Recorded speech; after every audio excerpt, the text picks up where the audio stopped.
پنځمه اهمه خبره د خپل کور د ښه ماحول جوړولو لپاره هغه دا ده چې د بدلون باره کې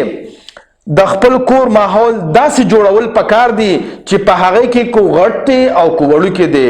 نارینه ده او کو زنانه ده، چې د هغې د زده کړه کیږي او په غلطو باندې ورته په خپله احساس کیږي،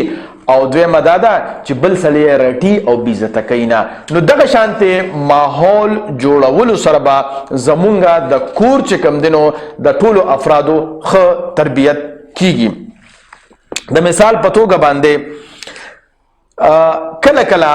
د کور مشر په یو شعبه کې نوکر وي، نو چې هغه په کومه شعبه کې نوکر وي کیدای شي هلته هغه افسر وي،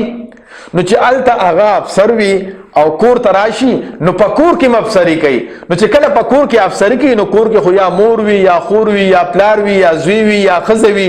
نو هغه خو زده نوکران نه وي، نو دی خو افسري کوي او هغې خو د دې مور پلار رور او خور او ښځه او بچي وي، هغې خو افسري مني نه، نو به د کور کې لانجه جوړوي او هر وخت یو غوبل جوړ یو ګاونډیان یې په تماشه وي چې د دې کره خو بیا جوړ د جګړې فلم لګېدلی دی.